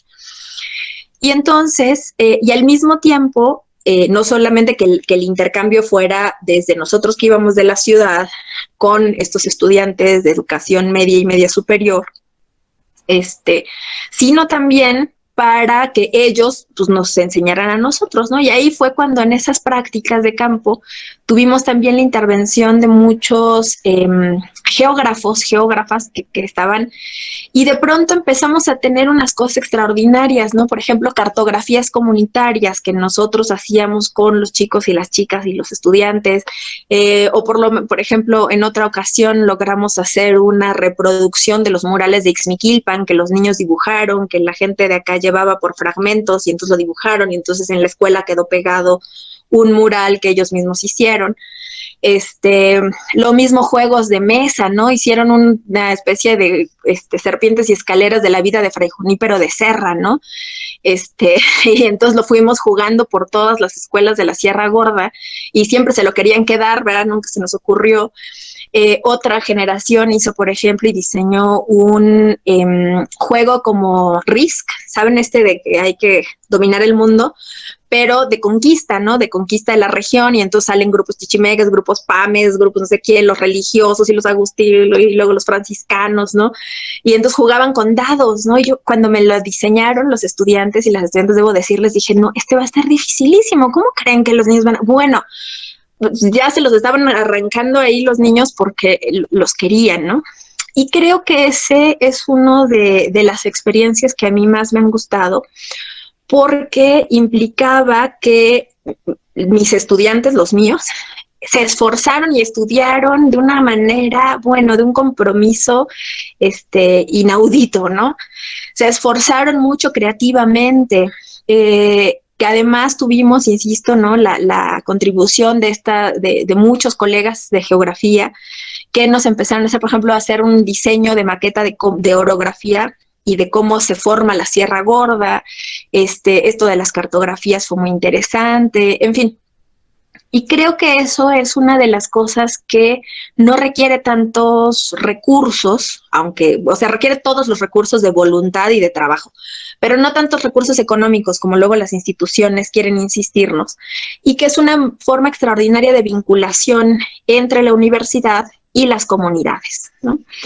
Al mismo tiempo retribuye a la propia comunidad que resguarda esos monumentos, y que ningún monumento histórico puede resguardarse sin la colaboración de la comunidad. Y para una mejor colaboración de la comunidad, esa comunidad tiene que tener pues esos antecedentes históricos, ¿no? Y que no necesariamente se los tienen que enseñar así como la historia, y esto pasó, y aquí hizo, y aquí el otro, ¿no? Sino justamente ese vínculo que se establece con la historia, y que de nuevo esa también es parte de nuestra función social. Es decir, que esto que hacemos no nada más nos interesa a los 4 que trabajamos el tema, ¿no? O a los 6 que trabajamos, o a lo mejor al sínodo de tu tesis, que si bien te fue, te leyó, ¿verdad? Sino que esto es justamente un trabajo colectivo, y que como historiadores tenemos esa responsabilidad social con las comunidades. Entonces yo creo que ese, no sé si sea un logro, no sé si cuenta como logro, pero sí ha sido de las experiencias más enriquecedoras que he tenido. Insisto, a lo largo de muchos años, porque esto quiere decir el trabajo de un montoncísimo de gente, de generaciones completas a las que les tocó al principio pues acompañarnos en el conocimiento de la región, hasta quienes ya se aventaron a trabajar con niños, ¿no? Y de pronto nos toca de todo, ¿no? Lo mismo nos dejan una secundaria completa, y cuando vemos los maestros, directores desaparecen, ¿no? Y algunos muy interesados, otros no, telesecundarias en las que no estuvo fácil, ¿verdad? O niños, ¿no? Y de repente te dejan con un grupo de 60 niños como de 10 años, y ahora qué vamos a hacer, ¿no? Pero se resuelve, ¿no? Y creo que eso también les permite a los estudiantes pues hacer estos primeros acercamientos con la docencia, ¿no? Que insisto, para mí es un oficio noble, gratificante, y pues nada, extraordinario, que me mantiene en estos andares. Sí, claro. Bueno, a mí se me hacen muy refrescantes sus palabras. Eso lo hemos discutido varias veces aquí, mis compañeros y un servidor, en el sentido de que, pues a veces la academia luego no es suficiente acá. O sea, la academia obviamente está bien, ¿no? O sea, a lo que me refiero, no a la especialización. No, ay, perdón, estoy muy nervioso. Hay que buscar una manera de llevar el conocimiento. Usted, como lo menciona, creo que esta es la palabra que he estado al menos buscando de alguna manera en particular, esta vinculación entre lo que es, digamos que la academia o la universidad, con precisamente estas comunidades de las que luego estamos tan alejados como humanistas que somos. Pero bueno, dejando eso un poquito de lado, a mí algo que nos generó, nos ha generado, no como discusión, sino tal vez como un tema de debate, un tema central así entre amigos, platicándole de rápido, nos fuimos a Jorge, Alejandro y un servidor, nos fuimos a Campeche recientemente, a un encuentro de estudiantes, y pues estábamos conversando todo lo que pasamos en la universidad, y nos acordamos de usted en algún punto, entre nosotros y algunos otros compañeros, y nos acordamos de lo que usted nos mencionó sobre lo que es la diferencia entre tolerancia y respeto. Fueron de hecho de los temas que luego más abordábamos, y pues quisiera que de alguna manera nos contara de nuevo un poquito esa diferencia entre esas palabras, y también pues de alguna manera desde una perspectiva personal quisiera saber cómo han influido esta diferencia entre estas palabras en su vida, ya no tal vez como humanista, sino también en su vida diaria. Bueno, eso sería todo. Fíjate que una de las vetas por las que siempre me interesó trabajar estas nociones, entre otras, ¿no? La de tolerancia, la de respeto, inclusión, no discriminación, tienen que ver con un interés mío que ha marcado toda mi trayectoria desde que entré a la licenciatura, un poco antes tal vez, que es la historia de los pueblos indígenas. A medida en la que eso es en lo que yo me especializo. Yo trabajo indígenas en la época que sea, recientemente más en la época colonial, pero mi interés por estas nociones es justamente porque a lo largo de los 500 años desde que se inventó la propia palabra indígena, estas nociones han estado y han entrado, ¿no?, en juego en distintos momentos y con distintos intereses. Entonces, por ejemplo, la idea de tolerancia justamente implicaba asumir la diferencia, pero tolerada, ¿no? Es decir, todavía con una especie de, como con un sesgo de inferioridad, ¿no? O un sesgo por lo menos de... No quiero decir discriminación, porque ese es justamente otro de los conceptos más vulnerables, ¿no?, y más discutibles, pero que tolerancia implicaba justamente eso de sé que estás mal, asume que estás mal, que eres distinto, que no eres lo que tendrías que ser, y yo que soy, ¿no? Y en esa medida la tolerancia siempre va de un superior a un inferior, ¿no? Es uno el que tolera, no hay una reciprocidad en la relación. Entonces, porque el tolerado, pues no puede tolerar al que tolera, ¿verdad? Y entonces esa asimetría, es decir, el propio concepto cristaliza la simetría, es decir, la simetría de uno que tiene la capacidad de decidir si tolera al otro o no. Y el otro es simplemente el tolerado, es decir, si se dan cuenta es otra vez una relación sujeto-objeto, que ese ha sido el problema de toda la relación indigenista, es decir, dentro de un sujeto, llámese Estado, llámese Corona, llámese ONG, que decide las políticas sobre un sujeto, que en este caso serían los indígenas en general. En cambio, fíjense cómo en una relación de respeto, el respeto tendría que ser mutuo, ¿no? Y el respeto se gana también mutuamente, y ese respeto se demuestra en las relaciones, en la interacción cotidiana, en las formas de intercambio y de interconexión. Y eso ahí, insisto, lo que cambia no solamente es la idea de si hay uno superior o uno inferior, sino estar reconociendo de forma inherente al otro como sujeto. Es decir, no tú como sujeto y el otro objeto, sino dos sujetos que entablan una relación en la que están dispuestos a dialogar, intercambiar, negociar, ¿no? Y entonces emana y se construye una relación de respeto mutuo, ¿no? Esa creo que es una de las diferencias, e insisto, en general, si nos ponemos en términos de metodología de las ciencias sociales, pues es una relación sujeto-objeto, ¿no? Que lo mismo la podríamos seguir en Durkheim o en Weber o en quien ustedes quieran, pero que básicamente es la que implica una noción inclusiva dentro de la política, ¿no? Por eso tampoco es tan ociosa. Y eso me lleva a la segunda parte, ¿no? Una de las cosas que a la distancia también, y después de años de docencia, creo que una de las cosas más importantes que hay que enseñar como seres humanos, ¿no? No solo a los humanistas, sino en general porque formamos seres humanos, es justamente esta idea de que toda discusión, toda incluso descontento y fricción, tiene que estar mediada por el respeto, porque podemos estar completamente en desacuerdo, pero nunca, nunca utilizar, insisto, el desprecio, ¿no? La violentación, sino podemos estar perfectamente en desacuerdo, pero no, y seguir en desacuerdo y armar una discusión incluso álgida, pero siempre con argumentos. Y según yo, esa es la clave. Por eso es tan importante que nosotros les enseñemos, y cuando en los docentes y mis maestros y mis maestras eso nos enseñaban, no es tanto el contenido, ¿no?, de una materia o de la otra, sino justamente la capacidad para poder entablar una discusión de argumentaciones, ¿no?, donde podamos tener, y ahora sí, ¿no?, como ninjas, así, sacar uno y sacar el otro, y entonces y eso está muy bien, siempre y cuando, insisto, no nos gane el desprecio, ¿no? Porque el insulto es fácil, ¿no? Ese es el problema del insulto. El insulto sale barato, ¿no? El insulto no requiere mucha imaginación. El insulto es bastante, poco inteligente, ¿no? Más bien el insulto es poco inteligente. Hay un repertorio de insultos y esos insultos más o menos los volteas y es exactamente lo mismo. En cambio, la argumentación requiere eso, ¿no? Requiere asumir la postura de uno, reconocer la postura del otro, de la otra.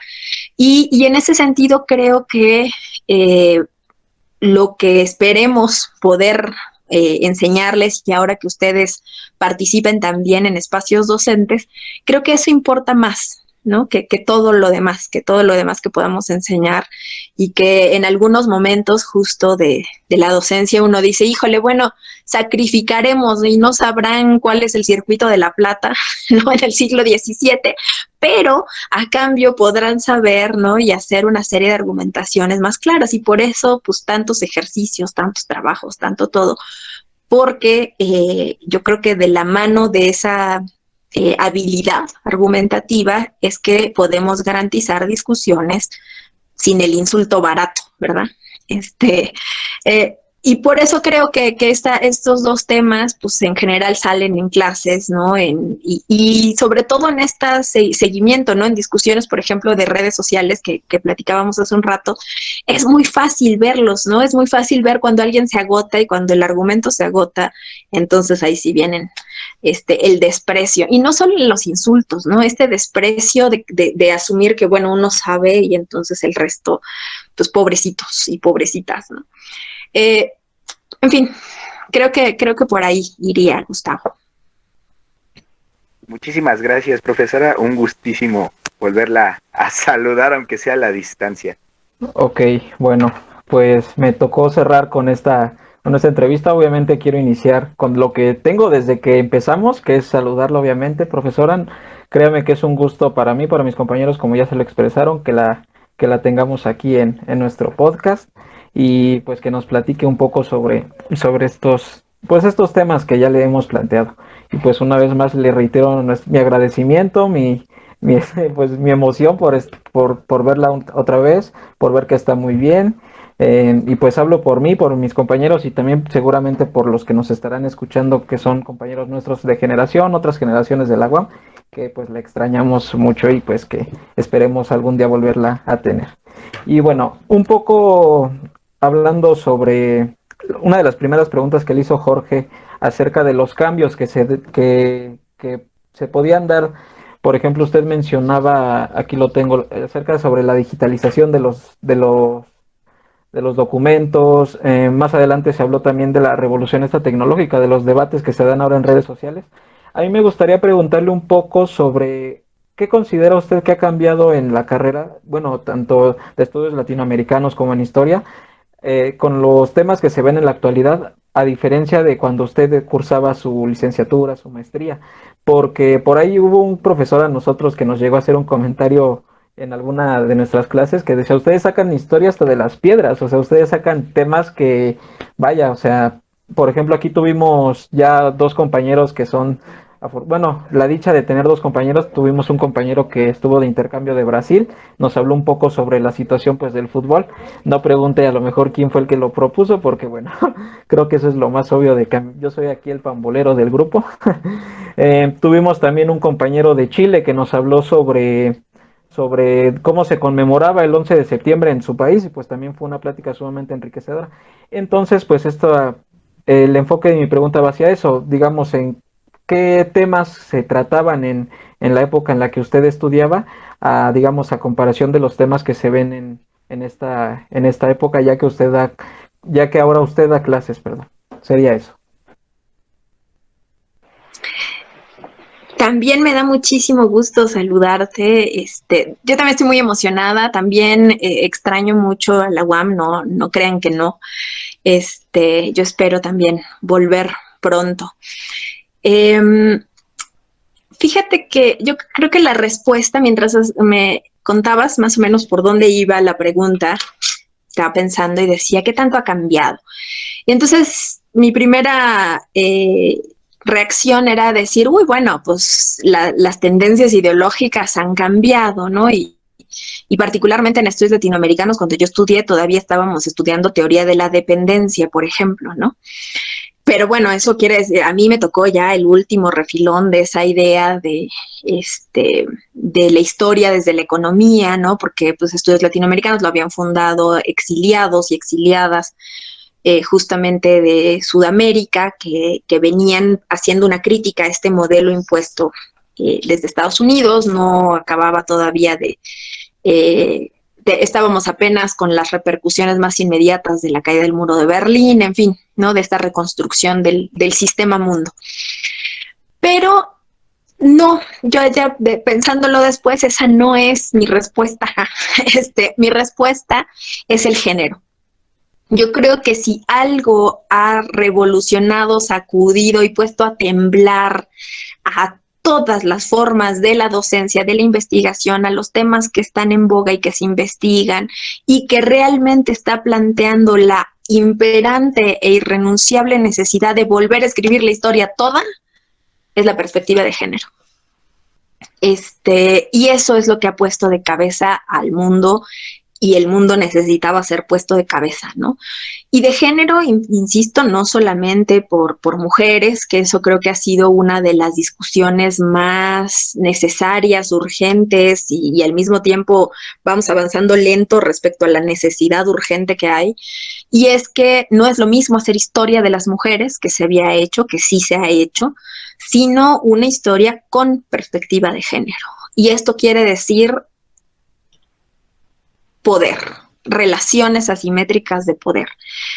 Y por supuesto el género viene a también potenciar y a relanzar otra serie de desafíos historiográficos, como el de el colonialismo y la colonialidad, y por supuesto el de la lucha de clases, ¿no? Entonces esta santísima triada, ¿verdad?, que es clase, raza y género, pues deja de ser nada más un mantra, ¿verdad? Así de raza, clase, género. Se le puso este nombre de interseccionalidad, y entonces todo el mundo dice, es que la interseccionalidad, ¿no? Pero lo difícil es a ras de suelo realmente ubicar en cualquiera que sea su tema de estudio, porque eso tampoco puede ser eximible, ¿no? No importa si están estudiando la cultura o la tradición de Puntas Clovis, ¿no? Antes del Pleistoceno, o si ustedes están estudiando la Revolución Mexicana, o la discusión entre liberales o conservadores, o si están discutiendo el barroco novohispano, ¿no? O la consolidación de vales reales, no importa. En cualquiera de esos temas, hacer y asumir, ¿no?, como necesaria y como propia la discusión que abarque la perspectiva de género, la lucha de clases y el racismo, la construcción de la diferencia racial, pues eso es, ¿no? Y eso creo que es la enorme, enorme diferencia de cuando cuando yo empecé a estudiar la licenciatura allá por el 2002. Entonces, eso, yo creo que ahí no va a haber de otra, ya no hay de otra, ya no hay vuelta atrás y no dejo de reconocerles y admirarles y felicitarles a todas estas generaciones de mujeres, ¿no? Mujeres muy jóvenes que realmente vinieron a poner de cabeza todo y por ende la historia y la historiografía no están exentas de eso, ¿no? Por ahí se encontrarán y encontraremos todavía muchas reticencias, ¿no? Que sí es ideología, que sí es más o menos como cuando los comunistas querían que todo fuera marxismo y ahora que todo mundo, todos quieren que sea historia de género, pues sí, será porque la historia hasta hace muy poco, pues en efecto había dejado de lado a las mujeres. Y ojo, muy importante, no estoy hablando de una versión compensatoria, porque entonces empiezan a aparecer, ¿no? Las mujeres en la revolución, las mujeres en la independencia, las mujeres aquí, las mujeres allá. No, claro que hubo mujeres, o sea, uno tendría que partir del principio que en todos los procesos históricos, por supuesto que hubo mujeres. La historia no tiene que decir, ay, ¿qué creen? En la independencia también hubo mujeres y en la revolución también hubo mujeres, ¿no? Y en la colonia también hubo mujeres. No, eso es una obviedad. La pregunta es cómo se construyen las relaciones asimétricas que dan sentido y se renuevan y se refuerzan en sociedades patriarcales. Entonces, insisto, yo creo que esa es mi respuesta y pues estamos en veremos, ¿no? Y ojo, además de reconocer todo ese trabajo que hicieron estas generaciones de mujeres muy jóvenes que nos pusieron a recapacitar sobre nuestra propia acción, ¿no? Sobre nuestra propia acción política, pero sobre nuestra acción docente, sobre nuestras acciones y nuestras prácticas de investigación. Y al mismo tiempo decir, pues ahí vamos en el desafío, ¿no? Y vamos todas y todos más menos rápido, unos más menos reticentes los otros, pero pues esto sí que es un cisma, ¿no?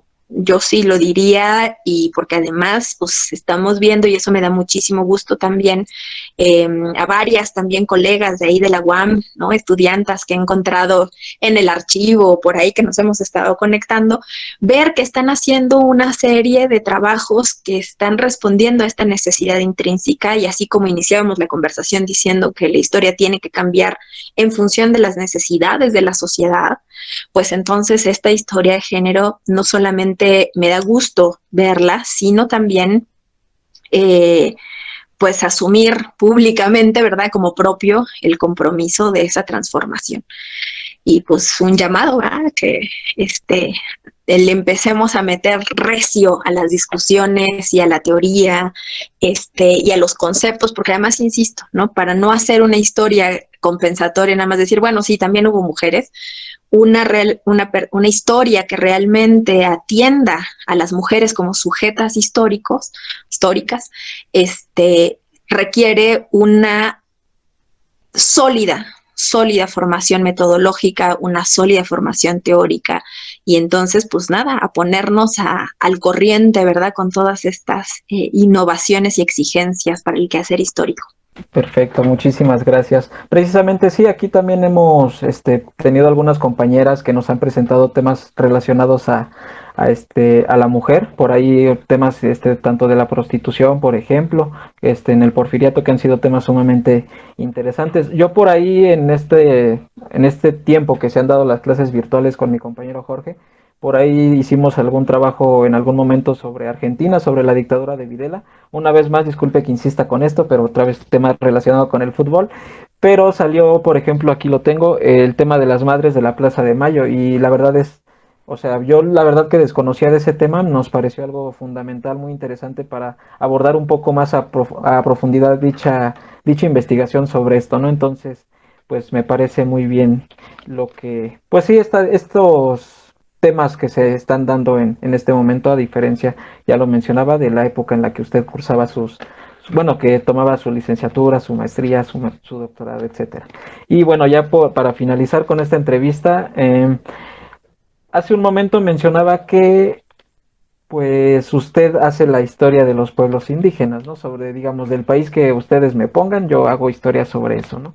Entonces, un poco relacionado a esto, me gustaría preguntarle a usted, profesora, ¿cuáles son los planes y metas que tiene a futuro, tanto como investigadora y tanto también en la docencia para la difusión de la historia. Digamos que, así como nosotros que a lo mejor ya estamos algunos terminando un trimestre y decimos, bueno, pues el siguiente trimestre tenemos esta materia, bueno, vamos a hacer una investigación sobre esto. A usted como investigadora, perdón, y como docente, ¿cuáles son sus planes a futuro? Aquí voy a hacer mi exposición de buenos propósitos. Fíjate que desde hace 3 años empecé un proyecto sobre las fronteras en el mundo colonial, eso es lo que he estado haciendo recientemente, y en efecto trabajando diversos espacios. Trabajé lo mismo las interacciones entre portugueses y franceses y tupinambás en lo que se llamó en el siglo XVI la Francia Antártica, a la altura de Río de Janeiro. Procesos de mediación, de intercambio entre ellos. Trabajé un poco sobre el Río de la Plata, básicamente buscando desertores de las milicias, una milicia que tiene un nombre muy particular que se llaman los blandengues del Río de la Plata. Blandengue, que para nosotros es así como medio cobardón y lo que sea. Bueno, allá el cuerpo de blandengues es una milicia oficial, ¿no? Financiada por el rey y que tenía la intención de la defensa de la frontera de Buenos Aires. Pero yo no hago historia militar, yo en realidad estaba buscando a blandengues desertores que se pasaran con los indios, justamente de la Pampa. Otro espacio que estuve trabajando y que estoy trabajando ahora es el de la Alta California, un espacio que es de las últimas fronteras de la Nueva España.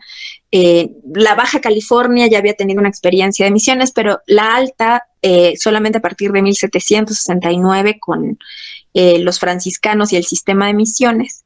Pero fíjate que en toda esta itinerancia, y les conté qué había hecho, yo sé que esa no era la pregunta, pero se los conté porque en todo ese trajinar empecé justamente a buscar tercamente, no les quiero decir así un leve sistemático, no sistemáticamente, tercamente mujeres.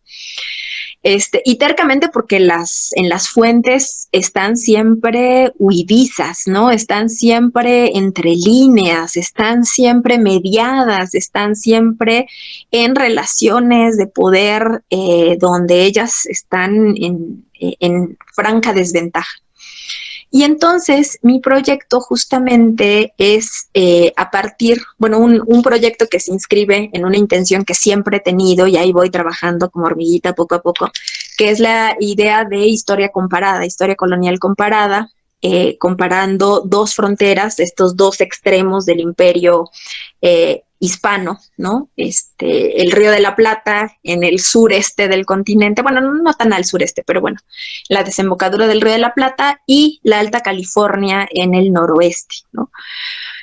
Son espacios que comparten varios elementos y en aras de encontrar un eje que me permita hacer una comparación, creo que es buscar justamente cómo las mujeres indígenas, hispano-criollas, mestizas, participan dentro de la configuración del territorio de fronteras en ambos espacios. Entonces, bueno, pues ahí poco a poco, porque hay que tener mucha paciencia para encontrar algo, ¿no? Y con una voluntad de arqueólogo, ¿verdad? Porque lo que encuentro en archivos, pues son como tepalcates, ¿verdad? Y cachitos, fragmentos, ¿no? Y a pesar de eso, asumir que por más que sea lento, por más que sea un poco frustrante en ocasiones, ¿verdad? No encontrar lo que uno quiere, es posible hacer una historia de la agencia femenina en espacios de frontera.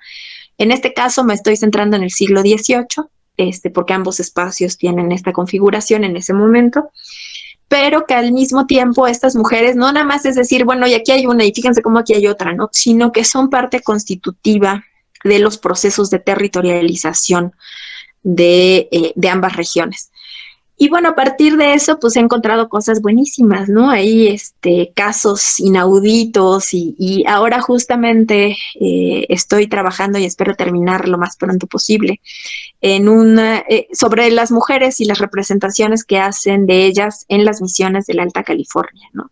Como desde el propio nombre de la California, buscando Amazonas, ¿no? Las mujeres han estado en la configuración histórica de esta región y hacer un rastreo de cómo incluso ya en el siglo XVIII, en los albores del siglo XIX, todavía no se le quita a la California esta idea de un lugar de cosas extraordinarias, maravillosas, y descripciones de las mujeres y una violentación también que hay sobre las mujeres indígenas que, insisto, funcionan al proyecto monárquico, ¿no?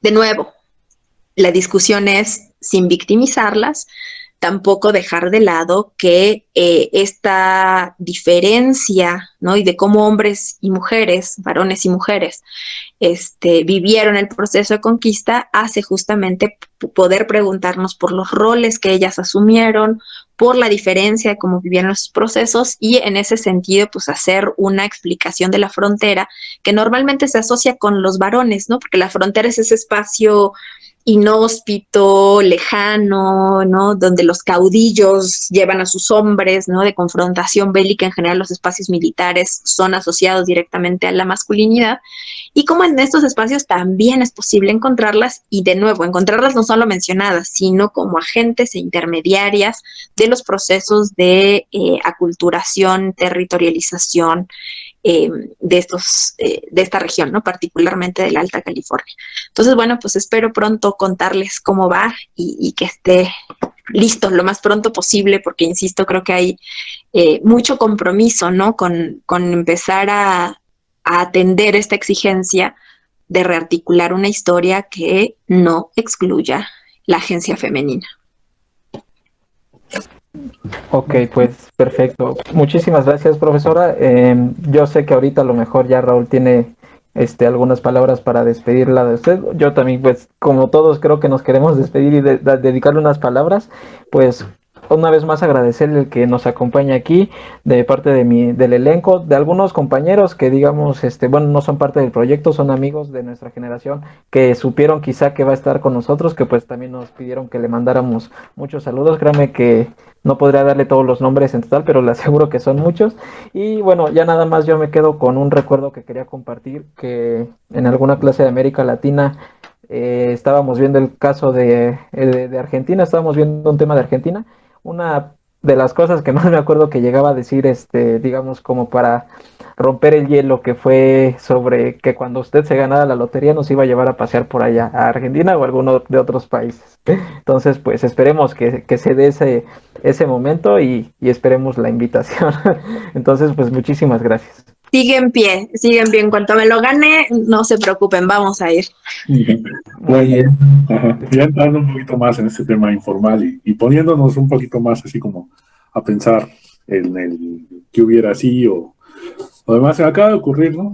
Bueno, no se me acaba de ocurrir, es una pregunta que generalmente les hago a los profesores cuando los hemos invitado, el de si existiera una máquina del tiempo, ¿a qué lugar o a qué época histórica quisiera usted ir, ¿no? ¿Qué le gustaría conocer? Híjole, a ver, he pensado tanto en la teletransportación que de eso tengo muchas respuestas, pero en la máquina del tiempo casi no he pensado. Es muy interesante. No, yo creo que sí regreso al clásico mesoamericano.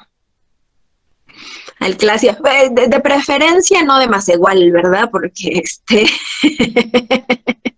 pero no, sí, es así. Las demás las puedo imaginar, pero hay tantas cosas de esa particular época, porque estaría bien regresar como a la transición del Pleistoceno, pero no, yo creo que sí, al clásico mesoamericano. Y en una de esas, si me dan a escoger, pues yo diría Oaxaca, ¿verdad? A ver si, y si no, pues donde me pongan.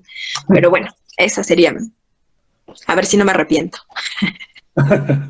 No, pues sí, todos tenemos así como que una época en la que nos gustaría viajar, conocer, saber, entenderla mejor, ¿no? Y pues sí, esa es como una pregunta que les he hecho a los profesores cuando hemos tenido invitados a los profesores para que no respondan, como que de repente que se olviden un tantito de la formalidad de que es una entrevista, que termina siendo algo informal, pero también pues que no se olviden como que de repente esa parte que decía Luis González y González, ¿no? De que la historia también se tiene que imaginar, ¿no? No nada más es lo que contamos con así, en la manera más positivista, los hechos, o la interpretación que hacemos, sino también de vez en cuando dejar volar esa imaginación para tener otra forma de ver lo que pasó. Sí, sin duda, muchísimas gracias y qué gusto verlos. Ya después me contarán qué están haciendo y sus proyectos, me dará mucho gusto saber y conocer. Sí, gracias. Un gustazo que haya aceptado esta entrevista. También, bueno, a la fecha que va a salir esta entrevista va a ser el 28, sabemos que el 25 cumpleaños, ahí me tisnó Alejandro.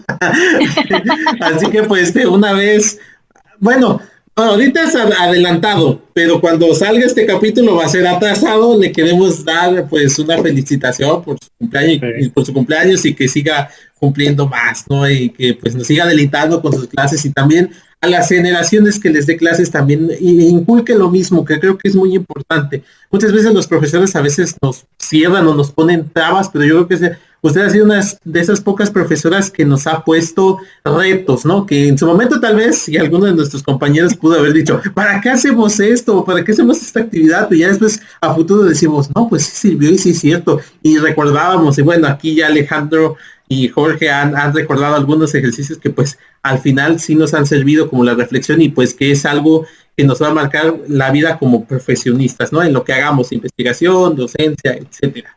Así que, bueno, no sé, ¿alguien más que quiera dar sus palabras, Jorge? No sé, ahí. Sí.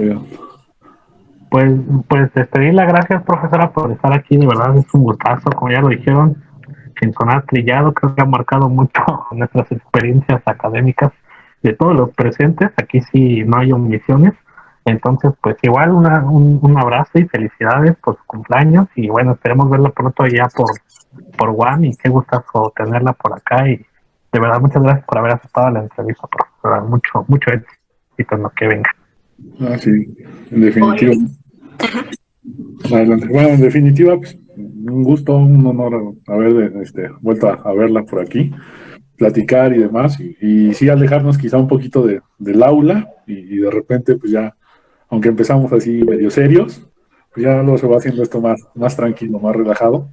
Esperemos pues ya en algún tiempo después, pues vernos, platicar sobre todo lo que nos ha tocado vivir, ya sea en los últimos años, ya sea los últimos años después de que tomamos clase con usted, los últimos 2 años que nos ha tocado vivir en este mundo y demás. Y finalmente, pues sí, es un placer tenerla por aquí. Muchas gracias. Oigan, pues yo estoy muy contenta y muy conmovida porque después de estos últimos 2 años, que como dices, que han sido una verdadera locura, uno se pregunta, es muy desgastante para ustedes, lo sabemos, pero también para nosotras y nosotros docentes, las clases en línea han sido, pues, un desafío, no solo por los medios y todas las adecuaciones que tuvimos que hacer, sino por la falta de verlos y verlas, ¿no? Y entonces, después de hablarle a la inmensidad de la negritud de la pantalla negra, más bien de estas pantallas así, donde quién sabe si hay alguien del otro lado, ¿no? Donde la docencia se convirtió en un acto de fe, donde uno habla y espera que de algún modo alguien recoja el mensaje, ¿no? Verlos me ha dado como mucha, no sé, una muy bonita sensación, ¿no? Que en efecto, pues sí, que el de algo les haya servido los cursos que tuvieron conmigo y que se acuerdan de algo, ¿no? De pronto a veces uno está dando clases y dice, híjole, pues ojalá lo cachen y ojalá en algún momento algo se les quede, ¿no? Porque pues cuando están en la licenciatura además están sujetos a mucho bombardeo, ¿no? Cursan muchas materias, tienen muchos trabajos, y entonces pues uno siempre tiene la esperanza de que las estrategias estén cuajando y que funcionen, pero bueno, ahora saberlo y escucharlos pues me da muchísimo, me reconforta muchísimo, ¿no? Después de tanto distancia, ¿no? Decían que era la sana distancia. Yo ya estoy pensando que a esta altura es muy desquiciante esa distancia que hemos marcado. Y bueno, esperemos que el Omicron sea realmente esta última fase para que podamos volver a los salones. Porque además, no solo porque los extrañamos y las extrañamos en esa relación de cuerpo, sino por una cosa muy elemental, ¿no? Y es que es esa convivencia, es esa capacidad de relacionarnos unos y otros y otras, es que podemos forjar eso, seres humanos, ¿no? Y forjar y formar seres humanos implica pasar por estas relaciones más de corporeidad, ¿no? Estas relaciones pues que se forjan solamente en el salón de clases, no en una convivencia colectiva, en un intercambio más constante, en ver sus gestos, en reconocerlos y reconocerlas, en la duda, en el enojo, en todo, y que pues las vías remotas pues más o menos nos han sacado a flote, pero necesitamos vernos, ¿no? Entonces comparto mucho con ustedes esta esperanza y así, yo creo que antes de que me saque la lotería, en una de esas nos podemos ver, aunque sea en latitudes cercanas, para poder retomar el vínculo, ¿no? Y eso sí que lo podemos hacer sin ningún problema. Y pues muchísimas gracias, insisto. Estoy muy, muy contenta de haber estado acá. Y felicidades otra vez por este proyecto que está bien bonito. Muchas gracias. Y bueno, Gustavo, no sé, ¿querías comentar algo, Gus? Un agradecimiento a la profa por habernos acompañado y pues nada, esperamos también la verdad encontrarnos en algún otro momento y pues nada, gracias profesora. Y bueno, muchas gracias por esta entrevista, reiteramos, la verdad es que fue un gusto y espero que ustedes también ahí, los que nos están observando y escuchando, les haya gustado esta entrevista. El próximo mes tenemos muchos temas, ya vamos rumbo a nuestros primeros 50 capítulos, rumbo también a nuestro año, también nuestro primer aniversario y bueno, les vamos a tener sorpresas, ya las irán descubriendo a lo largo del tiempo. Y esto ha sido todo por hoy, muchas gracias, esto fue Historia en Caliente, hasta luego. Listo.